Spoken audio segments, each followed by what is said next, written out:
história dessa igreja aqui. Então vamos começar desde o início para 1568, quando Orelibóia chega aqui. Né? Orelibóia, uma figura da tribo dos Terminóis, ajuda os portugueses na expulsão dos franceses, e com a expulsão dos franceses ele quer voltar para a Ilha do Governador, que era uma aldeia de Paranapuã, onde já era a Ilha do Governador, então ele não consegue. Ele vai e pede uma grande extensão de terra e ganha uma sesmaria nas chamadas bandas do Além, aqui do lado de cá. Chega aqui em 1568 e toma posse oficialmente 22 de novembro de 1573. Tá? Niterói considera que essa aqui é a primeira igreja, porque já existia uma igrejinha neste local aqui em 1570. Essa aqui em Pedra e Cal já é 1627. Tá? E foi construído, entre outras coisas, para receber esse retábulo que foi esculpido entre 1620 e 1670, esse retábulo. Né? Uma coisa interessante, a igreja pertence à prefeitura de Niterói.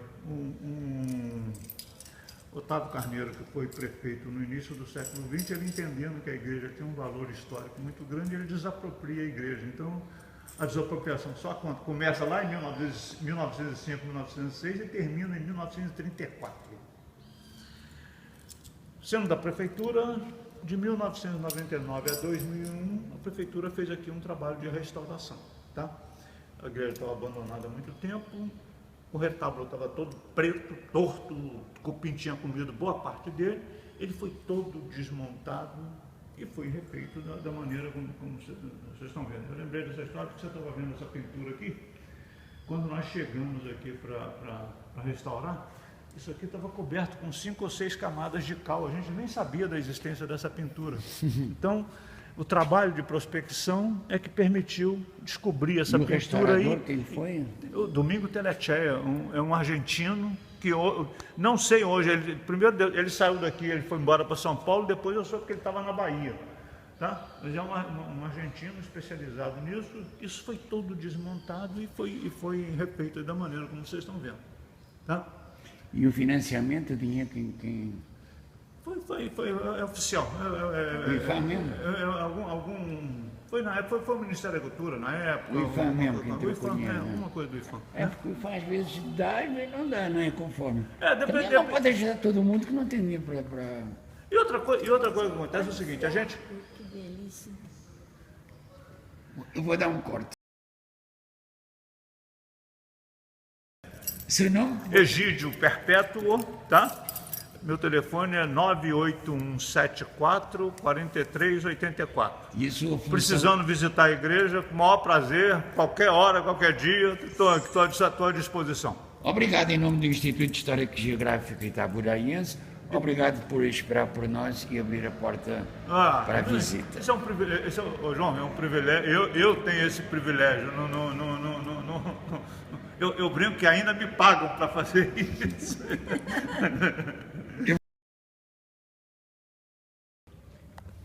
Essas marcas no chão, elas identificavam quem era o índio que fazia a cerâmica. Um marcava com 2 dedos, outro marcava com 3, cada um tinha uma marca diferente no processo. A gente perdeu um pouco de espaço aqui, com a restauração a gente avançou um pouco o retábulo para frente, para poder respirar por trás. Porque aqui tem uma umidade, então ele está afastado da parede lá, a gente perdeu um pouco aqui. E aqui ficou preservado, né, por conta dessa história do arco cruzeiro, né, que quer separar a nave do altar, o profano do sagrado. Inimaginável naquela época nós estávamos aqui onde a gente está, né? Não tem como.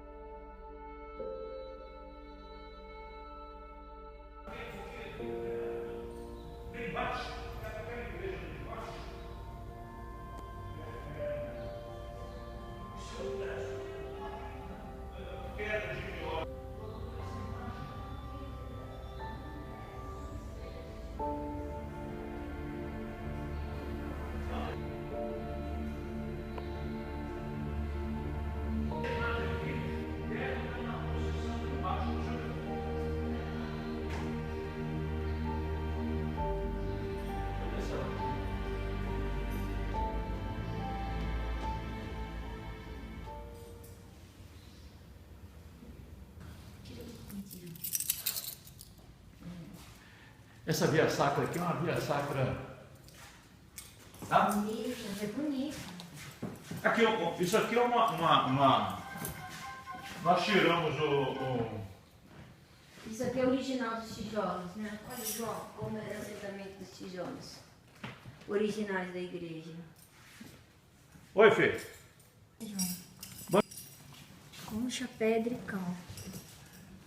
Isso aqui era uma abertura possível. Enquanto o padre celebrava a missa, ficava um cidadão aqui olhando, vigiando. Se começasse a se aproximar um navio, alguma coisa que ele não identificasse como um amigo, imediatamente era avisado, né? Negócio de financiamento público. O que acontece é o seguinte: o Jorge Roberto Silveira, que foi prefeito de Niterói, o Jorge é um cara interessado em cultura. Então, eu falo, ele restaurou o Teatro Municipal. Como era feita a Bom, massa? isso aqui é uma parede, a gente tirou um emboço para mostrar como era construída uma parede no início do século XVII, tá? O mar chegava no pé do morro aqui, era uma região de muita concha. Como era feito o negócio? As baleias entravam na Baía de Guanabara naquela época para ter os seus filhotes, eram capturadas, o óleo de baleia servia para a construção civil, a concha moída, óleo de baleia, pedra e cal ia montando a parede. Isso que eu queria saber. Concha moída, óleo de baleia, Pedra e cal. Sim, senhor. Ano 250, 260 da era cristã, ele era um diácono daquela igreja que estava em formação, tá?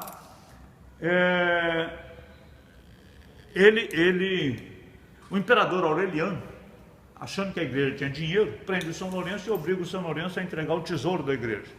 Ele vai lá fora, junta os aleijados, leprosos, cegos, viúvas, junta essa turma toda e apresenta para o imperador como sendo o verdadeiro tesouro da igreja. Pela ousadia, ele é condenado à morte e é morto queimado. Daí a representação da grelha, na mão esquerda. A palma na mão direita é que ele ganhou o céu, morreu defendendo a fé. Tá?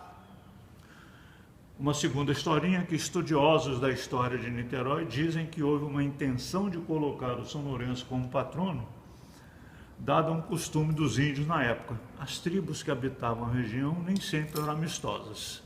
Entravam em confronto, você aprisionava um índio inimigo, esse índio vinha para sua tribo, estava preso, ganhava a oca, casava, tudo tinha direito, não tinha problema nenhum.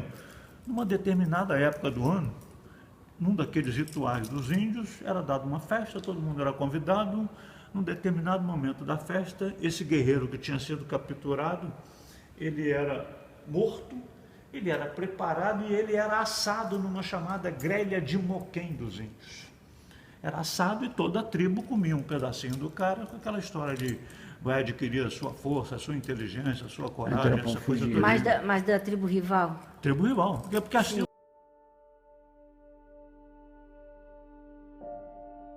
Isso. Posso ir?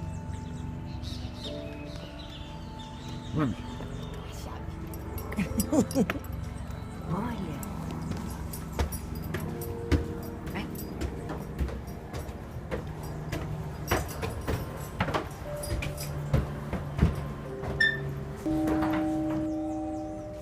Força, força.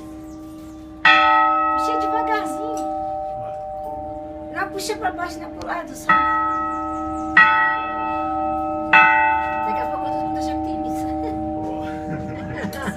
Já não tem essa argola aqui. Foi este. Já não tem aquela... Tem o brasão do Império. E esse Manuel dos Sinos nos ensinou. Olha, não quer dizer que esse brasão fosse imperial.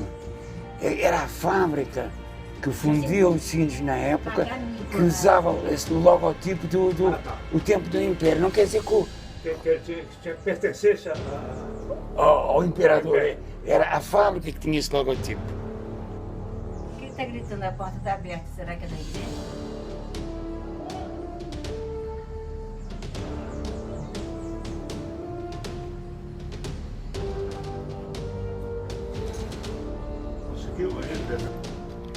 E o Instituto de História Geográfica Itaboraense agradece muito a visita aqui.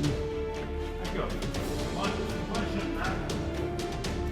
Aí, ali aquele vermelho e amarelo ali é o universo ali na Marechal Deodoro ali. Se escondido. Aí acabou a matriz do São João, lá aquela lá.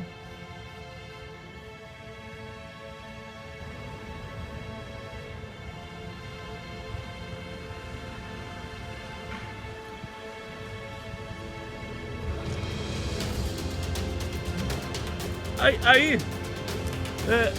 entrei